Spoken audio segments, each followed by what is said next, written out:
April 27, 1943. The Taman Peninsula, southern Russia. Just after midnight, beneath a broken moon and low coastal cloud rolling in from the Black Sea, the air above the Kuban bridgehead is tense but quiet. German forces occupy a narrow, vulnerable strip of land between the Black Sea and the Sea of Azov. Artillery batteries are dug into sand and chalk. Supply dumps sit hidden under camouflage netting. Infantry units try to sleep in shallow dugouts, boots still on, rifles within reach. This front has not rested for weeks. By day, fighters and dive bombers clash in one of the most intense air battles of the Eastern Front. By night, the sky belongs to something else. Somewhere beyond the German lines, an engine begins to turn. It is not loud. It does not surge or roar. It sounds outdated.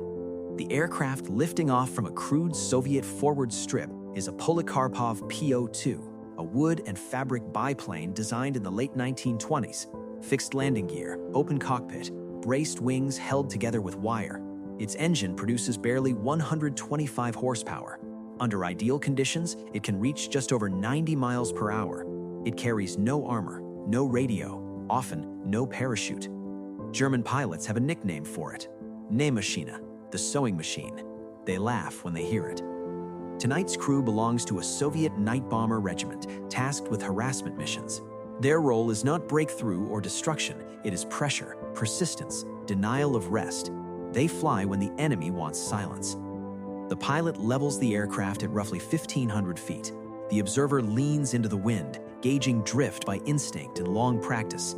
Two small bombs hang beneath the wings, light enough to be carried by hand-loaded racks, heavy enough to wound morale more than earth. They cross the front lines slowly. German sentries hear the engine and hesitate. The sound does not match the threat they expect. It is too soft, too uneven. Then suddenly, the engine cuts. Silence. The Po-2 glides. Fabric wings whisper through the air as the aircraft drifts toward its target. Below, an artillery battery lies half-covered. Men sleep nearby. Ammunition is stacked under tarpaulins. The observer counts seconds, estimating distance without instruments. The bombs fall. The explosions are sharp and intimate. One strikes near an ammunition pile, another clips the edge of a gun pit. Dirt, flame, and metal erupt upward. Men shout, helmets are grabbed, searchlights snap on, stabbing wildly into the sky. But the aircraft is already gone. The engine coughs back to life. The Po-2 turns low and flat, skimming the terrain. Machine guns fire blindly. Tracers slice through empty darkness. Within minutes, German command posts react. Telephones ring, orders are passed. Night fighters are scrambled. At a nearby airfield, Messerschmitt Bf-109s are pulled from their revetments. These are modern interceptors, sleek, fast, heavily armed, engines producing more than 10 times the power of the intruder they are chasing. Their pilots are veterans, confident, irritated. They climb hard into the night. The first pilot sights the target almost immediately, a faint shape crawling through the darkness. He pushes the nose down to attack. The closure is instant. In seconds, he is past it. He pulls up, throttles back, and tries again. The aircraft shudders, controls soften. The airspeed needle drops into a range the Messerschmitt was never meant to inhabit. Another pass, another failure. The Po-2 is too slow. To stay behind it is to flirt with a stall. To overshoot is inevitable. One pilot presses too far, desperate to line up a shot. His wing drops suddenly. The aircraft snaps into a stall and plunges before he recovers, losing precious altitude and nearly hitting the ground. The realization spreads quickly. This aircraft cannot be hunted like the others. Above them, the Po-2 continues calmly. The Soviet pilot knows the numbers. She knows what the fighters cannot do. Speed, in this case, is protection. The crew attacks again. Another glide, another silent approach, another small explosion. Anti-aircraft fire thickens, but it is clumsy at night, aimed by sound and guesswork. Shells burst too high or too far behind. Fuel burns, ammunition runs low. Eventually, the fighters are ordered back. The Po-2 crosses the front line again, engine idling, wings steady, returning to its strip to refuel. Within minutes, another crew is airborne, then another. This pattern repeats night after night. Through late April and into May 1943, the Kuban campaign intensifies. By day, hundreds of aircraft fill the sky. By night, the slow biplanes arrive in waves. Crews fly 8, sometimes 10 sorties per night, land, refuel, reload, take off again. The airstrips they use are barely visible scars in the earth, oil lamps shielded by metal hoods. Mechanics work by touch. The aircraft are fragile but simple. Tears in fabric are patched quickly. Engines are coaxed back to life with practiced hands. Every mission carries risk. Weather shifts suddenly. Fog drifts inland from the sea. Winds push aircraft toward hills and trees.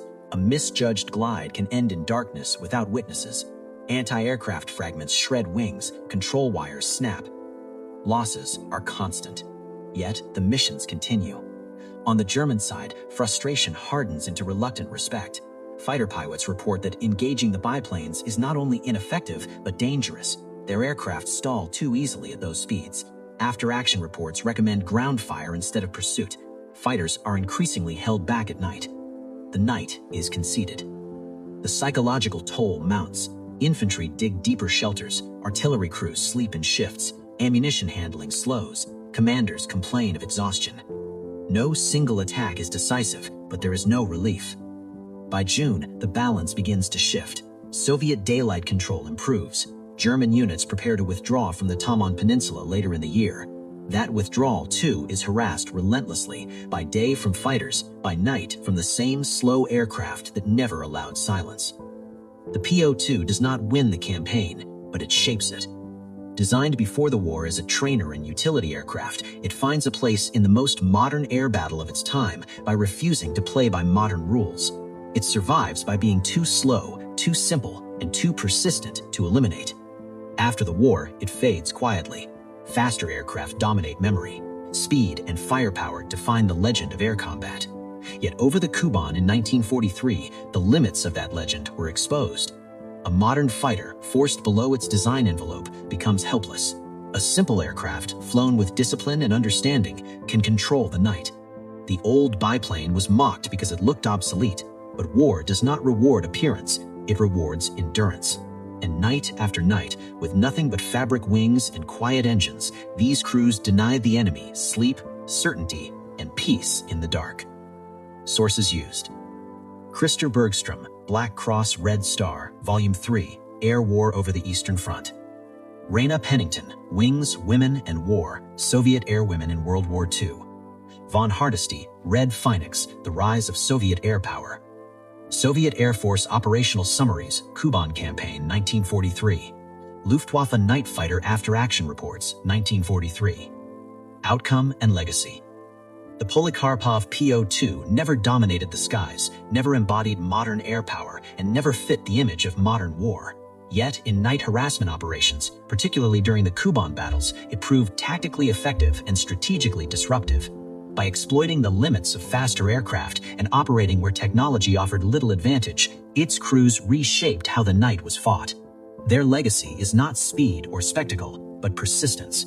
They are remembered not for what they destroyed, but for what they denied the enemy: sleep, certainty, and peace in the dark.